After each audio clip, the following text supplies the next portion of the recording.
मेरा क्वेश्चन है Himalayas have taller height, दस will have more altitudinal categories. यहाँ पर वो ऑप्शनल है इसलिए डायग्राम में डाला भी नहीं। Wait mountain gives me open possibility, अगर आपकी हाइट है तो आप टेम्परेट, डेसिडुअस और कोनिफरस भी डेवलप करो। With Himalayas it is by default there, so my height gives me more diversity. I am more dominant representative of altitudinal biome compared to subtropical montane southern hills.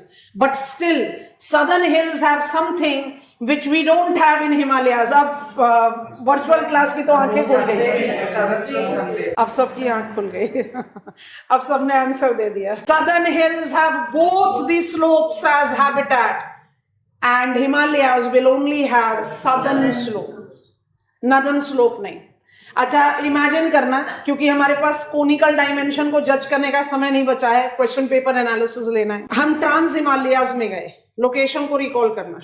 हम trans Himalayas में गए because flow chart से 3 सब divides Himalayas. Trans Himalayas के बारे में बात कर रहे हैं, बाकी बात अब नेक्स्ट क्लास में करेंगे। I am on north western part of India, the amount of precipitation was decreasing from south to north and west, east to west in extra peninsula. पहली बात ये। दूसरी बात, if I talk about trans Himalayas, I am lying to the lee side of Himadri. Can we recall that we talked about Trans Himalayas have got snout length of glaciers more than 50 kilometers, and in spite of the fact that Himadri has got same height and almost at the same latitude, it has got the lengthiest glaciers that are not lengthier than 20 kilometers. ऐसा क्यों था? So Trans Himalayan biome will be less productive, less diverse than Himalayan. और हिमालयन को Stamp's classification के हिसाब से ही 2 part में divide कर दो, एक नॉर्थ वेस्ट, एक north east. North west was more continental, north east was more maritime, and trans Himalayas किसके साथ चला गया? Desert, cold desert. Totally desert नहीं, because I am lying to the lee side of Himadri, because I don't incorporate favourable sun rays. Height तो है, sun rays भी नहीं है, that is the reason we are taking up, and sun rays nahi hai. This is how we attempted our diagram of reverse fault. This is Trans Himalayas, this is Himadri, the southern slope is non-sun bearing, and then we try to understand कि ना तो Trans Himalayas एक mount है, ना हिमाद्री एक mount है। Himadri mountain range है ना, तो अगर ये हिमाद्री है तो यहां पर ट्रांस हिमालयास सन बियरिंग स्लोप तो डेवलप कर ही सकता है। सो ऐसा नहीं है कि ट्रांस हिमालयास, अगर ट्रांस हिमालयास में नो सन बियरिंग होता तो it would have been barren, it would not have been included in our biome. Sounding logical? But I receive less sun rays because I am on the lee side of Himadri, and that is the reason I am largely devoid of trees. I am largely having high altitudinal grasses. I am actually the extension of Tibetan habitat, Tibetan plateaus habitat. Grasses, high altitudinal steppe बोलते हैं, and I support only grazing community. Herbivorous, carnivorous को हम support नहीं कर पाते। Snow leopard roam around करते करते लद्दाख पहुंच जाए तो कोई रोक नहीं सकता, लेकिन snow leopard do not live in Ladakh because Trans Himalayas have lesser primary productivity, thus lesser feeding capacity. इसलिए याक, gazelle, sheep, goat, antelopes, but I don't have any carnivore. And because we have, जल्दी से मदद करा दो, Trans Himalayas का habitat खत्म नहीं होता without mention of one very important physiographic unit also that we talked about. Very good. Brackish water. It creates out the lentic habitat, and we do have got the fresh water, the brackish water lakes. Come on, Somorari, Pangong, so. We have got water birds that are thriving there, and water birds का हमें थोड़ा सा ज़्यादा specification लेना है because we have started mobilization of water bird conservation program in our black-necked crane. So that is how we distinguish it. Himalayas को छोड़कर बाकी सब कुछ समझ में आ गया। बिल्कुल सिंसियर, एकदम लाउड रिविजन ले लेना, सारा पॉइंट रिमाइंडर में आएगा as we talk about Forest Conservation and Wildlife Protection Act. That will be our environmental domain in the next class. अब जरा आ जाओ जरा प्रीवियस ईयर क्वेश्चंस पर, कुछ असाइनमेंट्स दे दे। सारे असाइनमेंट्स वापस कर दिए आप लोग को। हमने ड्रेनेज का भी कोई क्वेश्चन नहीं देखा था, तो ड्रेनेज और क्लाइमेट को ही पिकअप करते हैं। अभी बायोम्स के क्वेश्चन नहीं लेंगे, ठीक है। 1995 का क्वेश्चन है, पहुंच गए सब लोग? 1995 का क्वेश्चन है, explain the factors responsible for uneven distribution of rainfall in India. कौन कौन से फैक्टर्स हैं? आपका आंसर के टुवर्ड्स कंक्लूजन में मैप बन जाए, केंड्रियो का शेड आउट कर दो, वो तो सही है, लेकिन पैटर्न नहीं पूछ रहा है, डिटरमाइनर्स पूछ रहा है। रिलीफ, बस distance from the shore line, orographic barrier, yes और नो, और कुछ बताओ। ड्रेनेज, अगर पद्मा जमुना का ब्रेडेड पैटर्न नहीं होता तो मेघालयन ब्रांच वेटेस्ट ब्रांच नहीं होती, यस और नो। मार्जिनल वाटर बॉडीज, अगर बे ऑफ बंगाल ज्यादा इनक्लोज्ड नहीं होती तो bay of Bengal branch of advancing monsoon would not have been wetter than Arabian. Marginal water body, क्योंकि bay of Bengal autumn season में अगर हाई टेम्परेचर लेकर नहीं चलती तो ना तो ट्रॉपिकल साइक्लोन बनता ना रिट्रीटिंग मॉनसून होता, यस और no. So you have to take the reference of, हमने एल नीनो ला नीना नहीं पढ़ा, छोड़ दो उसको, अभी हम उसकी बात बिल्कुल नहीं कर रहे।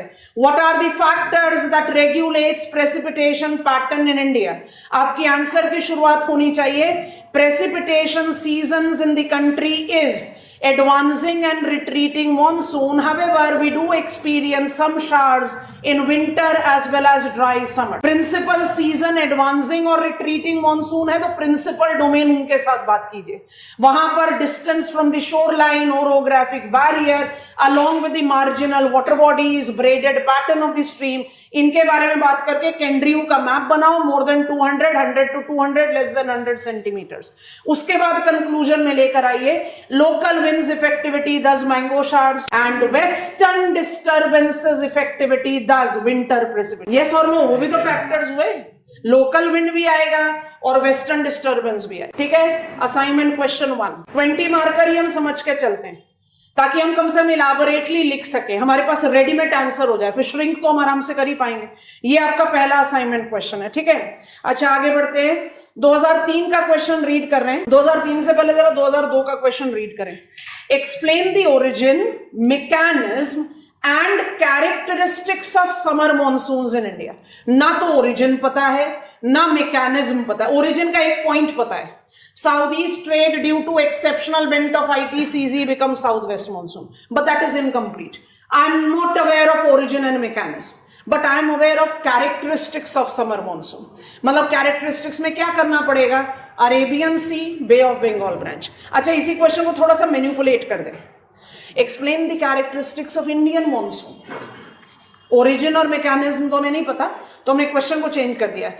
Explain the characteristics of Indian monsoon, तब क्या लिखा जाए आंसर में? Advancing monsoon and retreating monsoon. इन चीजों का थोड़ा ध्यान में रखना, अगर मॉनसून पूछ रहा है तो दोनों आना चाहिए, समर मॉनसून पूछ रहा है तो फिर विंटर को टच भी नहीं करना। I hope it is making sense, we don't want to attempt it.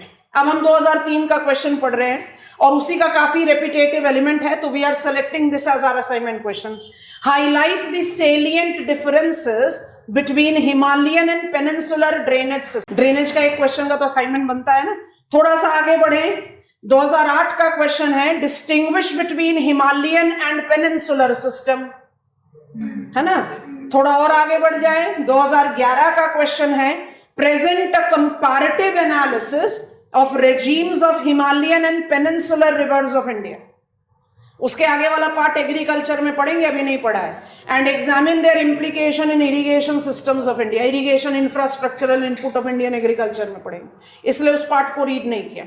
आप देख रहे हो रेपिटेटिव, डिस्टिंग्विश। अगर एग्जामिनर ने मुझे 2011 में पूछा है you have to distinguish Himalayan and peninsular stream with regime, तो क्या सिर्फ रेजीम पर डिस्टिंक्शन दोगे? आपको रेजीम के साथ source, location, thus stage of erosion, I hope you are understanding, you have to ultimately talk about the distinction. तो हम एक क्वेश्चन सेलेक्ट कर रहे हैं असाइनमेंट के लिए, distinction between Himalayan and peninsular. Select 2003 वाला क्वेश्चन, 2003 का क्वेश्चन आपका असाइनमेंट क्वेश्चन है। अब मुझे एक बात बता दो, किस किस पॉइंट पर डिस्टिंक्शन लिखोगे? लोकेशन हो गया, रेजीम हो गया with sources, stage of erosion हो गया, प्रोमिनेंट एक्टिविटी हो गया, खत्म कर दें यहाँ। Valleys and pattern, valleys and pattern, Himalayas more consequent, peninsula more subsequent, more dendritic, includes pinnate, rectangular, more trellis. समझ में आ रहा है कि नहीं? और जो रेपिटेटिव है उसको साइलेंटली अवॉइड करो। मुझे ब्रेडेड पैटर्न दोनों जगह मिलता है, छोड़ दो। मुझे इनलैंड ड्रेनेज दोनों जगह मिलता है, छोड़ दो, मत लिखो उसको। डिस्टिंक्शन के पॉइंट क्रिएट करने के लिए वैली और ड्रेनेज पैटर्न को भी लेकर आएंगे। I think I am making sense. Yes, दो आपको क्वेश्चन दे दिए। अब जरा थोड़े से ट्रिकियर क्वेश्चन को पढ़ते हैं। 1996 का क्वेश्चन पढ़ रहे हैं। Examine the origin and characteristics of antecedent drainage system of Himalayas. हो जाएगा? Antecedent drainage, Indo Brahm Shivalik, 3 evidences, yes और no? And dismembering, with what logic we say that this present stream is dismembered part of Indo-Brahma, should have origin beyond Himalayas। समझ में आ रहा है? मतलब you have got question of every type। ऐसा नहीं है कि आपका कुछ बस मेजर डिस्टिंक्शन पर क्वेश्चन है। अच्छा, एक जो ज्यादा ट्रिकियर क्वेश्चन है वो भी आपके लिए 3rd असाइनमेंट क्वेश्चन है, मेरे विचार से जरूर लिखना चाहिए। 2014 का क्वेश्चन पढ़। How is drainage pattern determined by the water divide? देखो कितना ओपन एंडेड क्वेश्चन है। क्या लिखा जाए इसमें? Drainage pattern determined by water divide. क्या करें कि नेशनल वाटर डिवाइड चारों नाम ले लें और उसके बाद पैटर्न की बात करें, या कुछ और सोचें इसके भी? नेशनल वाटर डिवाइड तो लिखा हुआ नहीं दिख रहा। How the drainage pattern is regulated by water divide. Can you give me the definition of water divide please? Yes Jayant, you are getting it right. Elevated feature that separates the flow of stream. No denial. Aravali, Vindhyan, Satpuras, Sahyadris are national water divide. But Himalayas भी तो separate कर रहा है। यमुना का descend with Ganga का descend with Ghaghara का descend, yes or no? छोटा Nagpur plateau भी तो distinguish कर रहा है साउथ कोयल एंड नॉर्थ कोयल को। आपको बात समझ में आ रही है? इस क्वेश्चन में आपको करना क्या है, ध्यान से सुने, और ये क्वेश्चन तो जरूर ही करोगे। बाकी 2 क्वेश्चन नहीं करोगे, 3 क्वेश्चन क्यों चॉइस दें? 3 क्वेश्चन करना है। हम इस क्वेश्चन को रीड करें, ध्यान से सुनेंगे। How is drainage pattern determined by water divide? Answer की शुरुआत करो। Water divide is defined to be the elevated region that regulates the flow of streams because every channel flow is consequent in nature. Yes or no? Yes. With Indian topography incorporating multiple uplands, drainage pattern is regulated much beyond national water divide. अब आप sampling करें। Godavari western घाट से चल के eastern coastal plain में अपना delta बना रही है।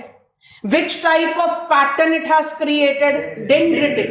It do have element of rectangular, it do have element of parallel, but why do I call it dendritic? Because it has got shallow, broader valleys. Chota Nagpur plateau makes the example of antecedent superimposed drainage pattern because it is example of shield. As per its available gradient, it also denotes radial pattern. Are you getting it? तो आपको sampling के साथ काम करना पड़ेगा। Himalayas with the southern steeper slope technically don't qualify as water divide, but on the southern slope that extends for 2400 kilometers, Himalayas ही तो है। आप ऐसे इमेजिन करो ना, दिस इज हिमालयास, ये हिमालयास है। यहां पर आपने वैली बनाई है, केयरफुल, ये सदर्न स्लोप है। यहां पर यमुना की वैली है, यहां पर गंगा की वैली है, तो बीच में हिमालयास है, तभी तो 2 वैलीज है। अगर इन दोनों के बीच में हिमालयास ना हो तो it will be 1 river valley. I hope you are getting it. तो एक सैंपल ले लो हिमालयास से, एक रेफरेंस दे दो नेशनल वाटर डिवाइड का, नेशनल वाटर डिवाइड के रेफरेंस में गोदावरी पिकअप कर लो। एक छोटा नागपुर प्लाट्यू ले लीजिए, एक छत्तीसगढ़ ले लीजिए। Chhattisgarh gives me what? Mahanadi, important river system है ना। अटेम्प्ट करो। 3 क्वेश्चन दिया है, अटेम्प्ट करने, क्योंकि स्टैम्प्स क्लासिफिकेशन वाला क्वेश्चन देंगे तो आप कॉपी, रजिस्टर कॉपी करके दे दोगे, तो उसका कोई फायदा है नहीं। डिलिनिएट the climatic reason and stamps classification, वो हमें पता है क्या लिखना है, तो वैसे क्वेश्चन को करने का कोई मतलब नहीं। Attempt these assignment question. Himalayan biome रह गया। अब मंडे की क्लास में जाएंगे बहुत important Indian state of forest report and Forest Conservation Act 1980 that will be overlapping with NAPCC का Green India Mission. तो बहुत इंटरेस्टिंग और बहुत बल्कि टॉपिक है. I have to repeat question 1. ऐसे काम क्यों करवाते हो? क्वेश्चन 1 कौन सा बताया आपको? आपको पहला क्वेश्चन बताया है 1995 का योग्यता. Explain the factors responsible for uneven distribution of rainfall in India. ये 2 क्वेश्चन तो आसान है. दूसरा क्वेश्चन बताया distinguish between Himalayan and peninsular. तीसरा क्वेश्चन ट्रिकियर है. कोशिश करो तीनों को solve. How was the class?